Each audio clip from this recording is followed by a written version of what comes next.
Assalamualaikum warahmatullahi wabarakatuh.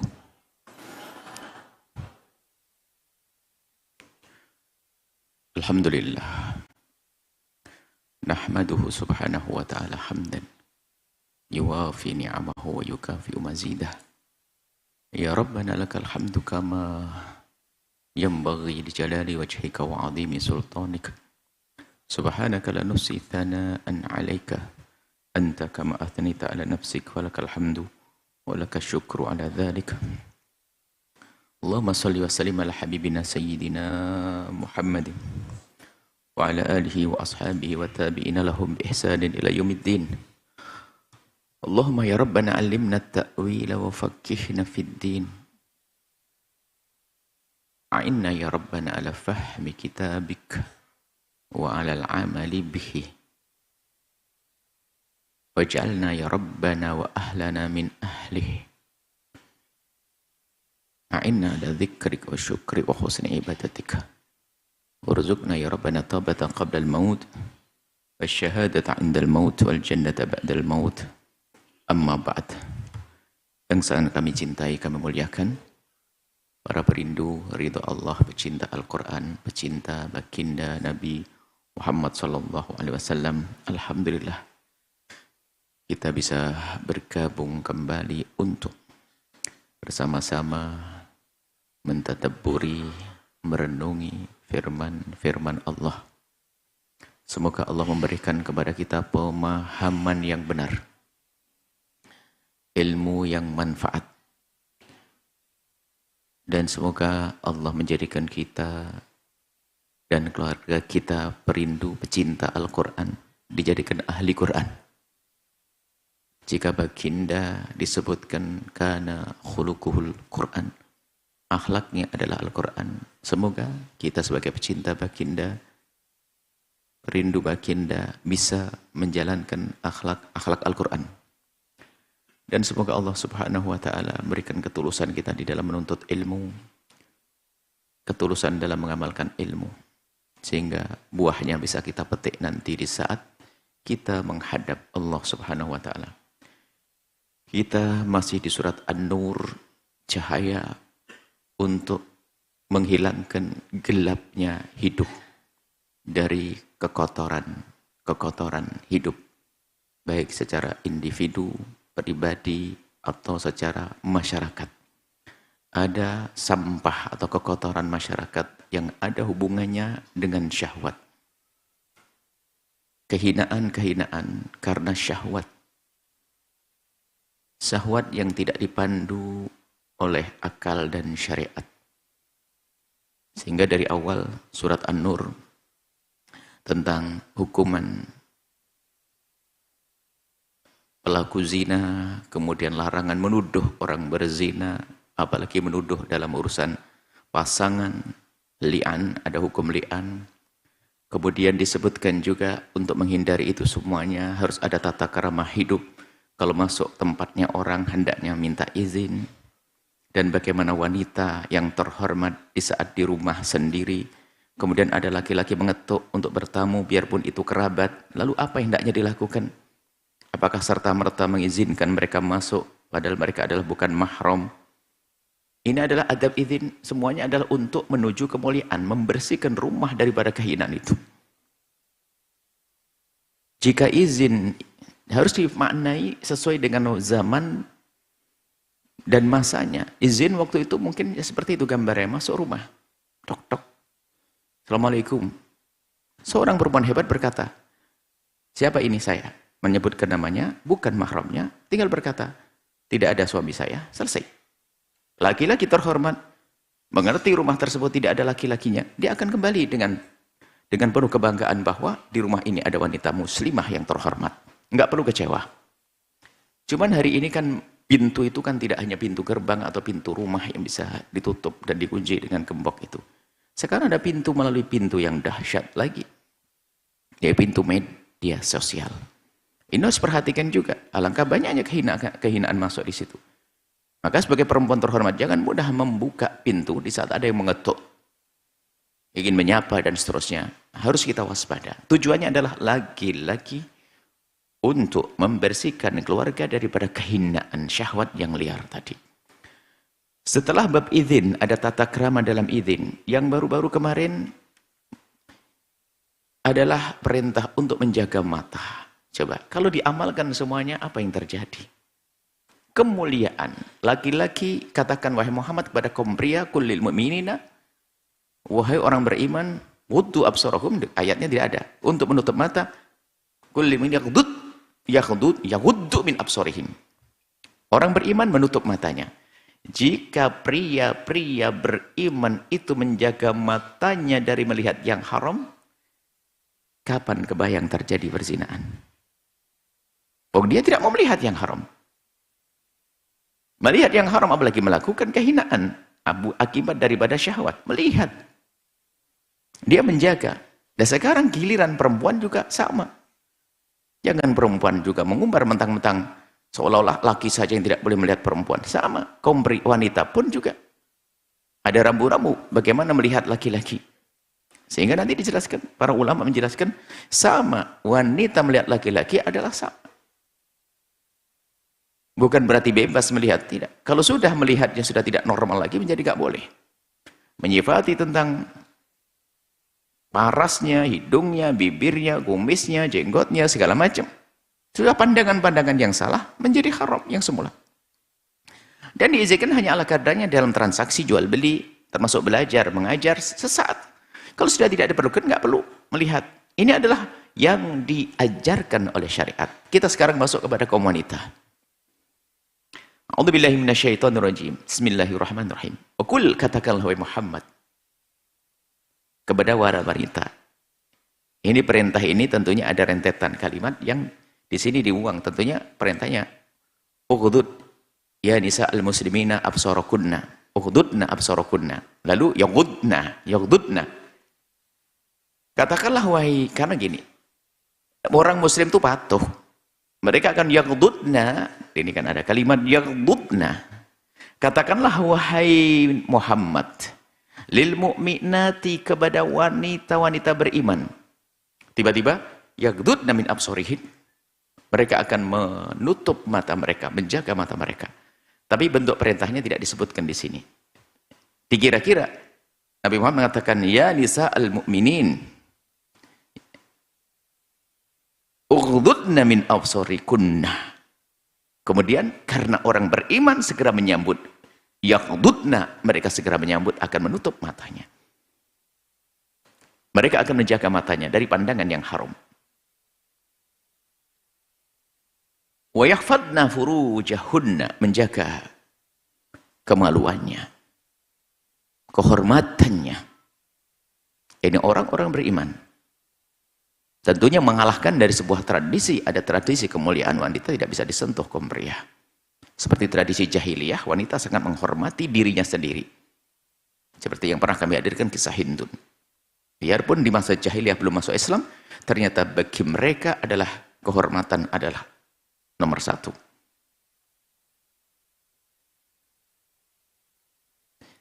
Masih teringat kehormatan itu mulia. Kalau kembali kepada kisah yang pernah kita hadirkan tentang kisah Karbala. Saat Sayyidah Sukainah dengan Imam Ali Zainal Abidin berada di perkemahan, ada wanita-wanita yang tersisa atau wanita yang masih hidup daripada cucu baginda Nabi SAW. Orang-orang yang hatinya dikuasai dengan kebencian, setelah bisa membunuh Imam Hussein, Sayyidina Hussein, mereka ingin terus melanjutkan penyerbuannya, ingin masuk ke perkemahan. Masuk perkemahan. Di saat seperti itu Sayyidah Sukainah binti Husain ibn Ali bin Abi Thalib, Sayyidah Sukainah berkata, binti Sayyidah Sukainah binti Ali, ini Sayyidah Sukainah yang berada di dalamnya, di dalam perkemahan,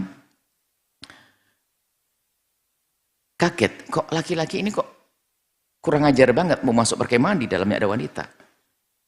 Apa kata Sayyidah Sukainah? Hei kaum, jika di hati kalian sudah tidak ada iman untuk menghormati kehormatan wanita. Apakah sudah hilang budaya Arabmu menghormati kehormatan wanita? Mendengar omongan itu langsung mereka mundur. Karena ada kebiasaan baik di kalangan orang mulia adalah tidak mudah memasuki wilayah perempuan. Karena bagi laki-laki yang seperti itu rendah. Laki-laki yang tidak menghargai perempuan adalah rendah. Laki-laki yang tidak menghargai perempuan adalah rendah. Maka laki-laki terhormat menjaga matanya. Dan Anda pun wanita terhormat akan mengerti kalau laki-laki itu menghormati Anda, memuliakan Anda. Sehingga dia tidak mudah mencuri pandang kepada Anda, memanteng Anda, dan sebagainya. Maka dia terhormat. Ini adalah batin Anda. Hati kecil Anda akan menilai. Anda sebagai seorang wanita akan menilai kok wanita laki-laki terhormat atau tidak terhormat. Jika dia matanya jelalatan dari awal akhir terus melihat Anda dari bawah ke atas melihat begini, Anda pun risih kalau Anda punya iman. Kecuali memang perempuan merendahkan dirinya dan senang direndahkan dirinya. Begitu menikmatinya di saat ada pria memantang dia, melihat dia. Bahkan dia sendiri yang membuka diri. Dia sendiri yang membuka diri, ini loh aku, ini loh jasadku, inilah auratku, dan seterusnya. Karena sudah hilang kehormatannya. Rasa malunya sudah tidak ada lagi. Dan itu pun tingkatannya macam-macam. Ada yang rela membuka wilayah lehernya, wilayah dadanya. Bahkan mungkin ada yang sudah tidak malu memperlihatkan wilayah yang sangat pribadi. Nah, seperti itu. Hingga sampai naudzubillah bukan sekedar untuk memperlihatkan saja ghaddul basar, tidak sampai derajat mohon maaf dinodai pada akhirnya. Jauh sekali mulai dari pandangan. Ini bukan sekedar melihat, menutup aurat juga enggak terus. Kalau sudah melakukan zina, semuanya pasti lakukan. Mesti melihat dulu. Mesti menyentuh dulu. Mesti semuanya. Dan oleh Islam sudah diantisipasi dengan pendidikan yang indah. Masuk pun harus minta izin masuk rumahnya orang. Khawatir ada perempuan yang lagi tidak menutup auratnya. Atau lagi tidak ada yang menemaninya. Sehingga terjadi khulwah yang diharamkan. Sekarang adalah menjaga mata. Subhanallah. Pria, wanita pun juga dididik untuk menjaga matanya. Menjaga kemaluannya, kehormatannya. Kemudian harus tahu diri. Dalam diri wanita itu ada keindahan. Maka ada perintah lagi, bukan cukup engkau tidak melihat pria. Kecuali ada hajat-hajat. Dan wanita harus tahu diri. Seperti hanya pria sudah harus tahu diri. Sama. Di saat seorang wanita melihat pria kok sudah mulai salah cara pandangnya, hendaknya dia harus membatasi. Biarpun dalam keadaan hajat. Mungkin ada sesuatu yang mulai mengganggu hatinya. Orang sering, dia mungkin jualan. Ada orang pembeli laki-laki. Sang penjual adalah perempuan. Di saat pembeli ini laki-laki kok mulai ada sesuatu yang tidak beres. Jangan dituruti. Nanti yang berbicara adalah syaitan. Justru di saat mulai ada sesuatu yang tidak nyaman, ada getar-getar dan seterusnya, maka segera ditahan. Tidak, aku tidak boleh melihat dia. Selagi semua orang menjalani petunjuk syariat semacam ini, kira-kira apa mungkin terjadi perzinahan? Tidak mungkin. Jadi di saat wanita merendahkan, di saat mulai ada laki-laki dia terpesona dengan mungkin keanggunannya, parasnya, sopan santunnya terus manteng, terus. Biarpun dia sudah punya halal di rumahnya, yang halal pun menjadi tidak indah lagi. Karena halal di rumah adalah diiringi dengan bermacam-macam keadaan. Kan namanya halal di rumah suami. Iya, memang ada saat indah bersama suami. Tapi namanya hidup 24 jam dalam setiap hari dengan suami, tentu ada saat yang tidak menyenangkan. Bagaimana dahsyatnya syaitan? Perempuan suruh melihat laki-laki yang hanya bertemu sesaat, tampak indahnya, lalu oleh setan diingatkan tentang suaminya yang bikin kesel, padahal bikin keselnya hanya sesaat. Langsung tidak sebanding. Nah ini biasanya yang mudah terpesona, terjerumus, perempuan-perempuan semacam ini. Sehingga seolah-olah suaminya sudah tidak ada nilainya.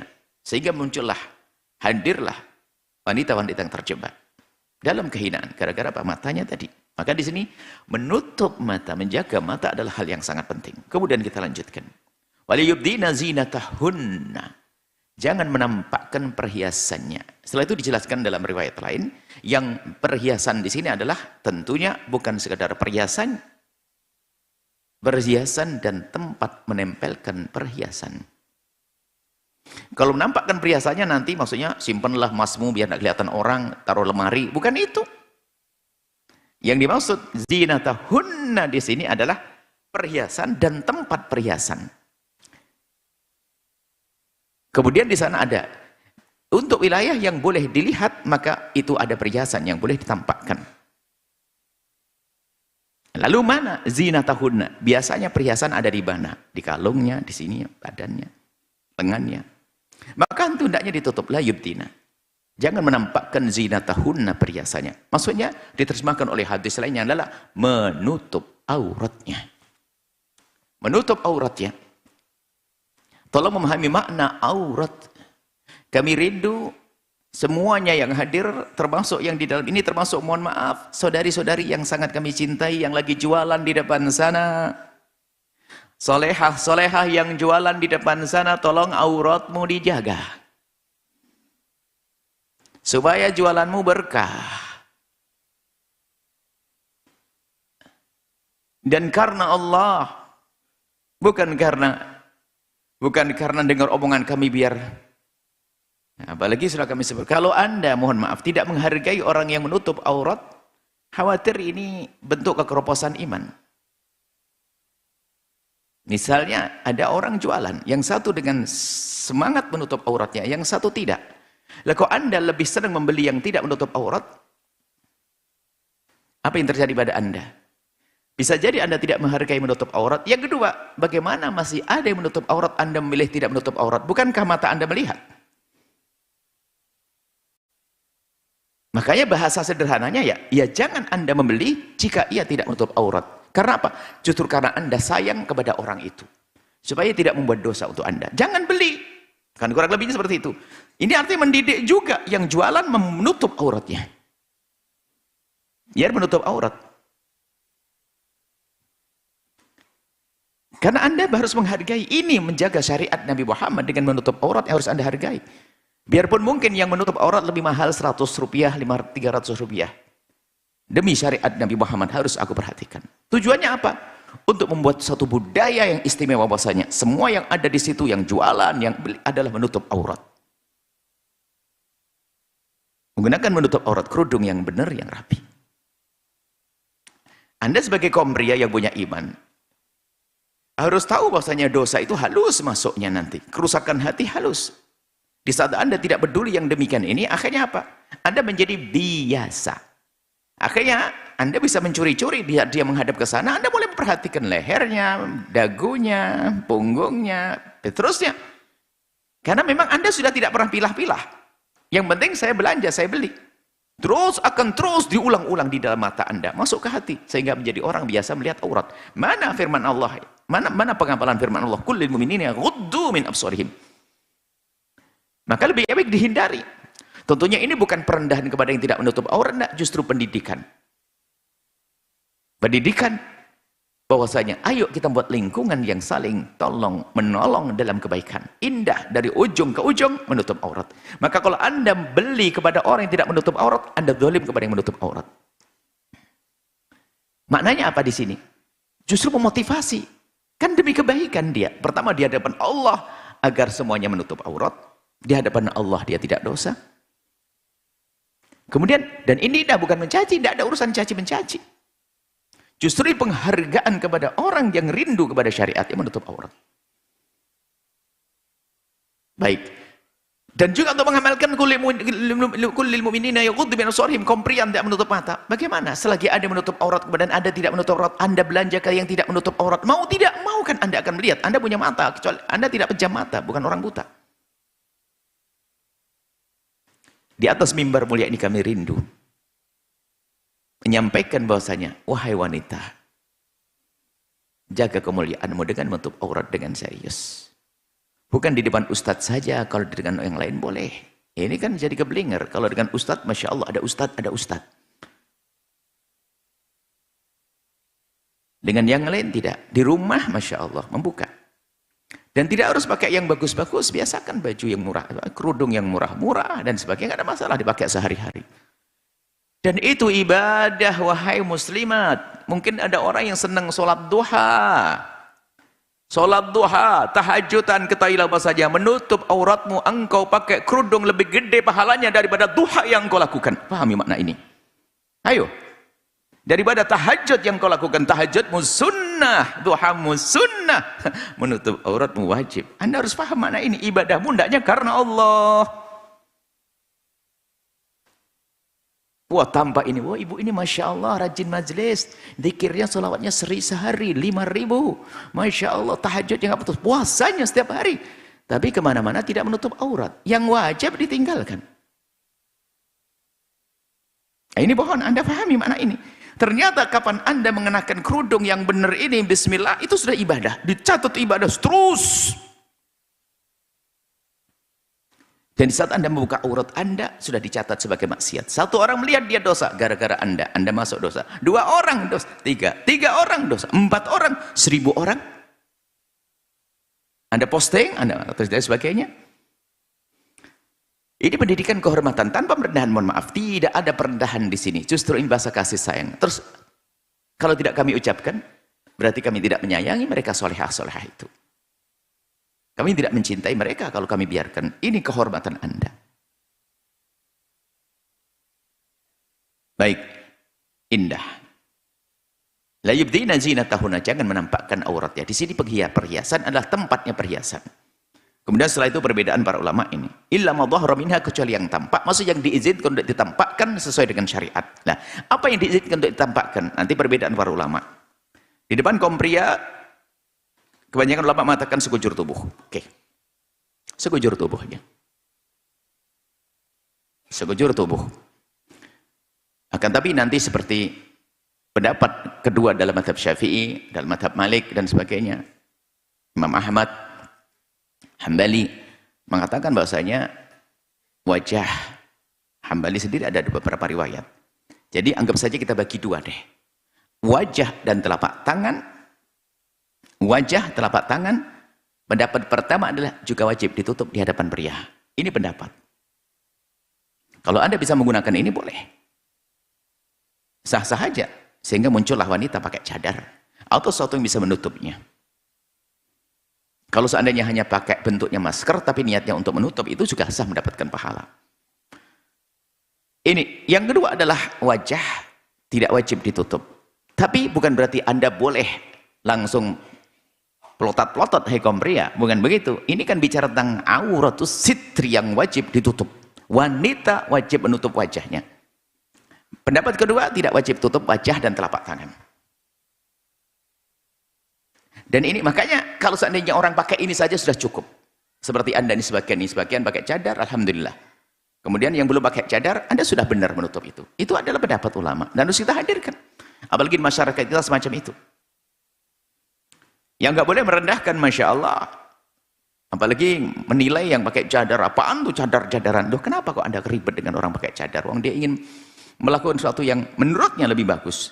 Ini ada orang itu memang hatinya tuh hati kotor kepada yang pakai cadar. Merendahkan yang sudah pakai cadar kepada yang belum cadar, kayak, wah, ini apa ustazah gak pakai cadar. Ini istrinya kiai gak pakai cadar. Ini mencaci maki. Nah ini kok hidup mencaci maki? Bukankah ini ulama sudah berbeda pendapat dalam hal ini? Ini ada kemudahan. Yang sudah pakai cadar, bersyukurlah. Dan sungguh bagi kaum pria, kami misalnya, lebih nyaman kalau kita bicara dengan orang pakai cadar, nggak ketahuan. Hidungnya kayak apa, bibirnya kayak apa, aman. Jadi nggak usah mikir. Karena mohon maaf, jangan sok, biarpun sudah kayak apapun, tetap manusia itu ada lintasan-lintasan. Yang pakai cadar adalah ikuti pendapat ulama sah, tapi tolong jangan rendahkan yang belum pakai cadar. Yang tidak pakai cadar, mohon maaf.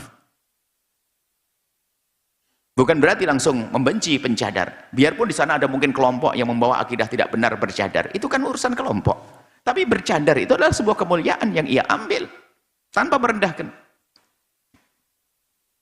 Kadang merendahkan juga halis, merendahkan dengan gaya sombong yang luar biasa. Misalnya apa? Yang penting kan hati, ya salah. Memangnya hati yang pakai cadar jelek, hatimu bagus. Dia nggak sadar, tolong. Jika ada orang mengatakan yang penting hati, sebenarnya dia mengatakan hatinya yang pakai cadar kotor, yang bersih kayak hatiku ini loh. Ya ada seorang perempuan mungkin dia tidak pakai cadar, tidak pakai kerudung bahkan, dia mengatakan yang penting kan hati, ya salam. Dia nggak sadar kalau dia telah merendahkan serendah-rendahnya orang. Yang penting kan hati. Maksudnya apa?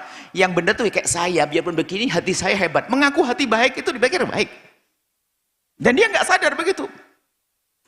Kalau Kalau memang Anda belum bisa mengenakan kerudung atau belum bisa pakai cadar, Anda tidak perlu merendahkan diri, ngadu kepada Allah, ya Allah, mudahkan aku untuk menutup auratku suatu ketika nanti, ya Allah. Minta kepada Allah, nggak usah pakai sombong. Kalau sombong nggak akan ditolong oleh Allah. Tambah dosa lagi sombong. Yang penting kan hati. Ya salam, yang penting hati. Dari dulu yang penting hati. Terus yang pakai cadar hatinya pasti busuk. Kenapa Anda berkata yang penting hati? Kalimat yang penting hati berlaku pada siapapun. Yang pakai cadar juga perlu ngomong yang penting hati. Yang apalagi yang nggak pakai cadar, apalagi yang nggak menutup aurat, tetap mengatakan yang penting hati. Tapi di saat dibandingkan ada orang pakai cadar kemudian dia tidak pakai cadar, atau orang menutup aurat dia tidak pakai aurat, lalu dia berkata yang penting kan hati. Maksudnya apa? Yang penting itu hati saya tuh, hatiku saya bagus, dia biarpun pakai cadar nggak bagus. Lah, kan kesombongan. Dan dia nggak sadar ngomong begitu, biarpun. Nah, unik orang-orang. Bahkan Anda yang sudah pakai cadar sekalipun menutup aurat rapi ini, kalau Anda melihat perempuan muslimah dia belum pakai cadar atau mungkin pakai rok pendek dan sebagainya, bukan tugas Anda merendahkan. Anda sedih, mohon kepada Allah, ya Allah berikan petunjuk, mendoakan, merayu dia untuk bisa menutup aurat, bukan merendahkan. Yang nggak pakai aurat, yang nggak menutup aurat pun nggak boleh direndahkan, apalagi yang menutup aurat. Coba. Yang nggak menutup aurat nggak boleh direndahkan. Islam tidak mengajarkan kita untuk merendahkan. Ih, perempuan itu apaan? Pakai rok pendek, celana pendek dan sebagainya. Itu merendahkan, nggak boleh. Akan tapi tanyakan hatimu, wahai muslimah dan muslim, di saat Anda melihat wanita tidak menutup aurat, misalnya pakai celana pendek dan sebagainya, apa yang ada di hatimu? Sedih atau belum? Kalau belum sedih, nggak ada iman di hatimu. Lalu mohon kepada Allah, semoga Allah memberikan hidayah, petunjuk. Itu yang harus kita hadirkan. Jadi aurat.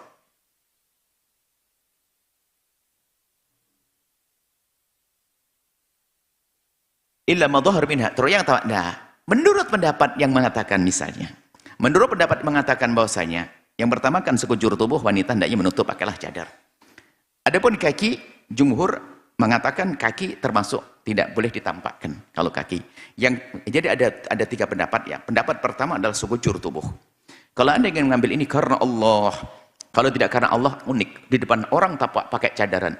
Tapi kalau video call sama orang buka uratnya, ini si dungu. Dan ini terjadi. Tampaknya Masya Allah.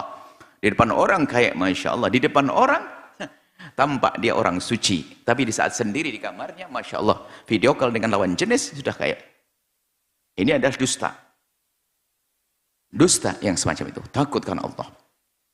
Jadi pertama adalah sekujur tubuh wajib ditutup. Muncullah orang pakai cadar. Yang kedua adalah wajah dan telapak tangan tidak aurat. Yang kedua. Anda mengambil ini sudah lumayan cukup. Tapi kaki tetap aurat. Hendaknya ditutup kaos kaki. Ini yang kedua.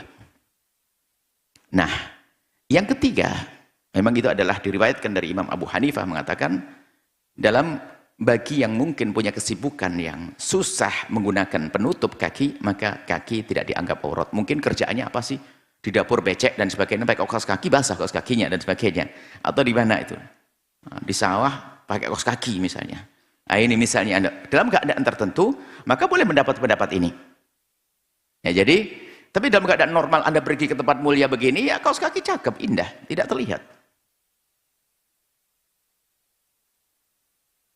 Dan kami mewaspadai sebagian tempat yang mohon maaf, sehingga berpikir tentang aurat telapak kaki itu adalah akhirnya perlu kita pertimbangkan suatu ketika. Ada termasuk salah satu pondok kita ini ada kaca ditutup. Ya, ini sebuka. Dan yang lain bukan ada. Kaca ditutup tapi bawah-bawahnya tuh kebuka. Bukan kacanya digelapkan, bawahnya itu adalah kelihatan transparan. Mohon maaf. Jadi kalau kita berada di dalam ruangan itu, kalau ada perempuan lewat tuh kelihatan kakinya. Nah, ini bisa saja matanya pria yang ada di dalam menari-nari lihat kaki. Oh, ini kakinya putih, kakinya ini. Akhirnya kita menyimpulkan ini aurat beneran jadinya. Ada salah satu tempat kita tolong segera dibenahi, ditutup sampai bawah. Karena itu adalah sebab laki-laki di saat gini, mohon maaf. Saya laki-laki. Ini di ruangan, ketutup kaca, tapi nggak sampai bawah. Di bawahnya itu kelihatan. Perempuan yang ada di sana kan nggak ngelihat saya. Kalau dia berdiri di situ, saya bebas ngelihat kakinya, aman. Dia nggak lihat saya kok. Wah, ajib. Dia bisa begitu, khianat. Sehingga sangat benar jika jumhur mengatakan kaki hendaknya ditutup. Tapi kalau Anda ikut pendapat yang dinukil dari Imam Abu Hanifah, sah dalam keadaan tertentu. Demi kehormatan Anda yang punya kesibukan yang susah untuk menutup kakinya, ya ada pendapat. Dan jangan direndahkan juga. Yang penting asasnya itu. Yang penting adalah, oke, kalau seandainya harus buka telapak kaki, kemudian telapak tangan dan wajah. Kemudian zinatahunna tadi kan perhiasan. Maka diizinkan menggunakan perhiasan yang ada di tempat yang boleh dibuka. Selagi telapak tangan dua, maka Anda boleh menggunakan cincin bila tampak. Maksudnya boleh ketampakkan cincinmu. Kurang lebih seperti itu. Baik, kemudian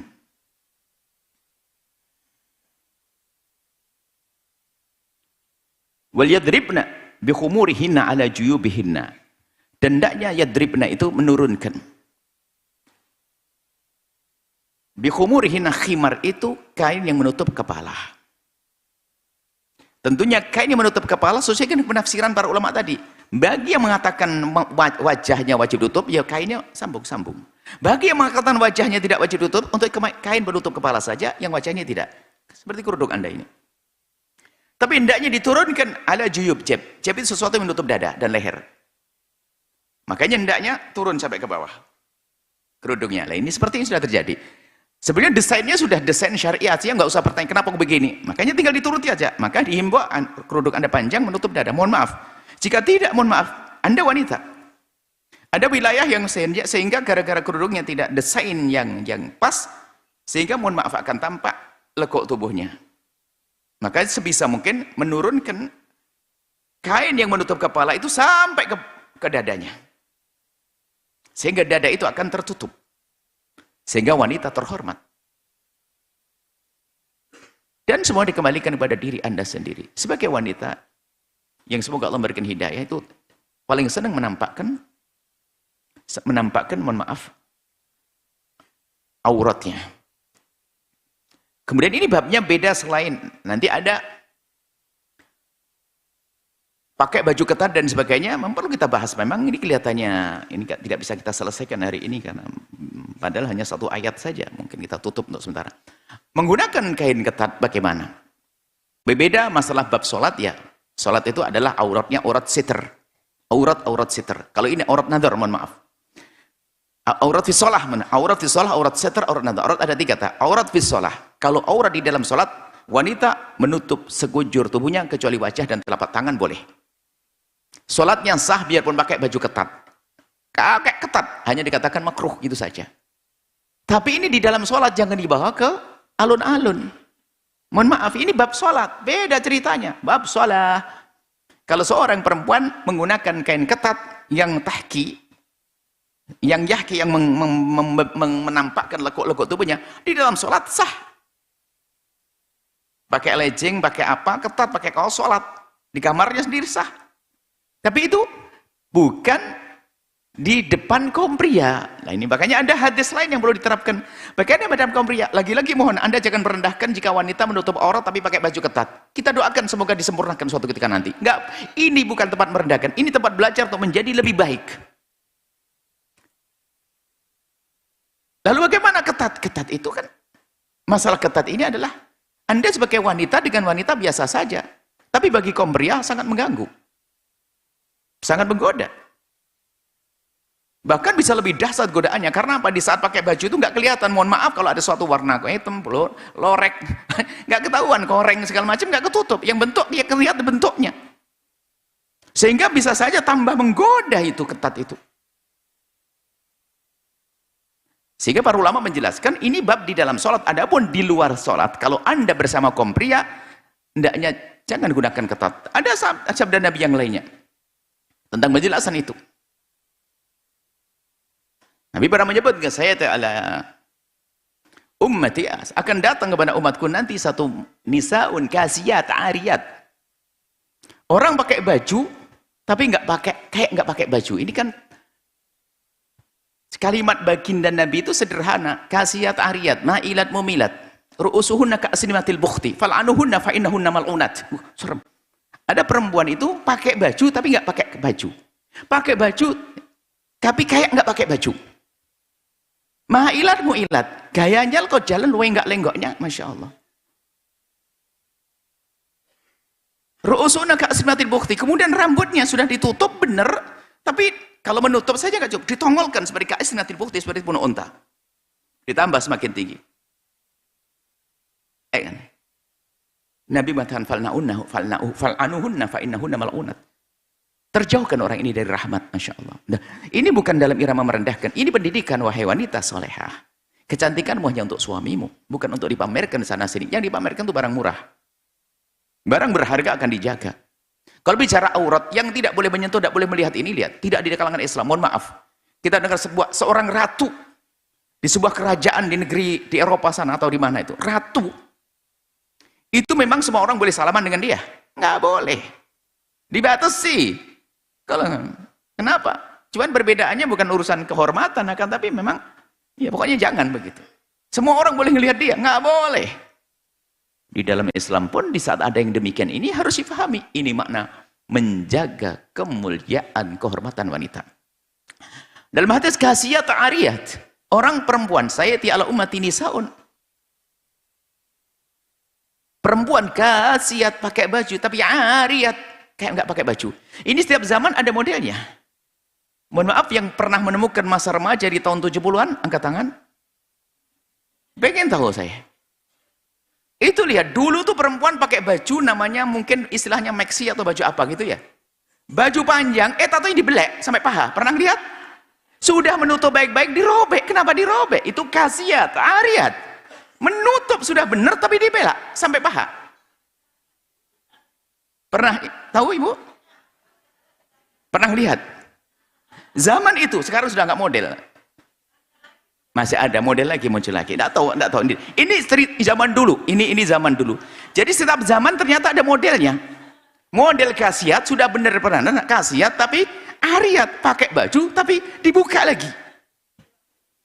Di akhir zaman tidak begitu. Khasiat pakai baju ketat. Tapi seperti ariyat, seperti tidak pakai baju, menampakkan lekuk tubuh. Di zaman ini sudah berbeda lagi. Tidak tahu 5 tahun yang akan datang modelnya gimana lagi, Allah alam.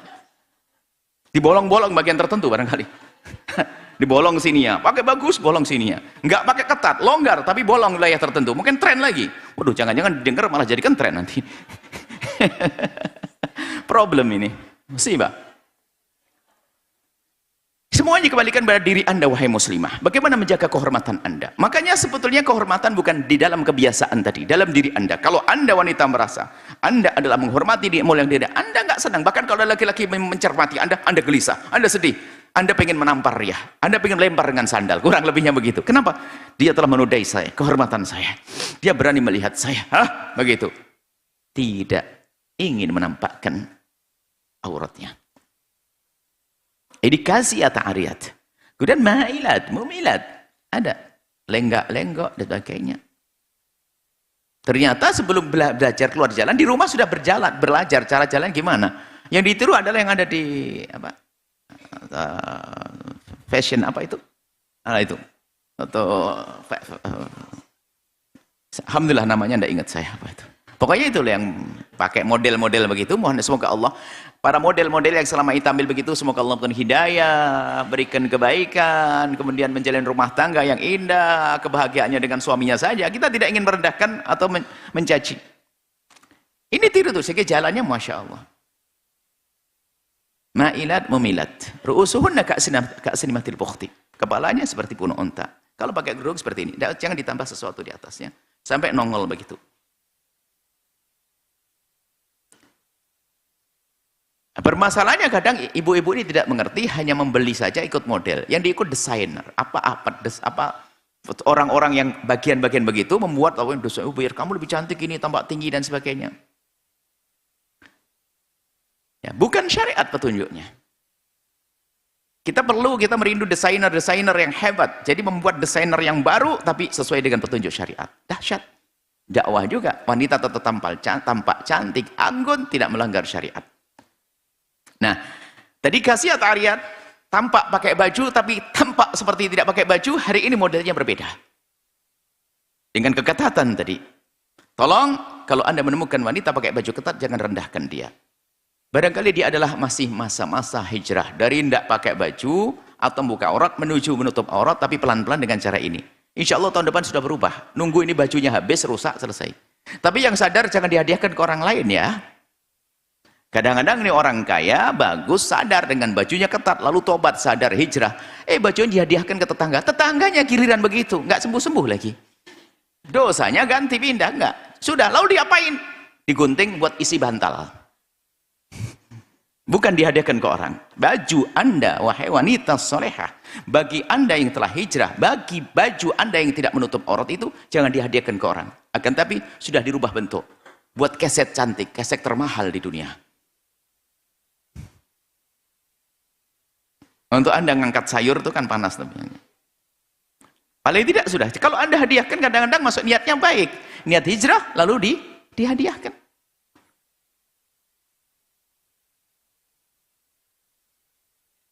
Wala yubdina zinatahunna illa li bu'ulatihinna. Nah, Anda tidak boleh menampakkan aurat tersebut kecuali nanti ada bab mahram. Anda boleh membuka rambut Anda di depan mahram, bu'ulatin, suami, bapak, anak. Insyaallah kita hadirkan pada pertemuan yang akan datang. Satu ayat saja nggak kebaca karena begitu pentingnya. Maka kami rindu. Sepertinya ada gerakan memperdalam surat An-Nur. Mungkin semua ada majelis surat An-Nur. Majelis surat An-Nur. Semoga ini suara ini dengar sehingga tergerak ustadz-ustadz dimanapun berada ingin menjelaskan surat An-Nur. Surat memuliakan nur untuk memberi cahaya rumah, cahaya keluarga, cahaya masyarakat dengan surat An-Nur. Allahu a'lam bissawab.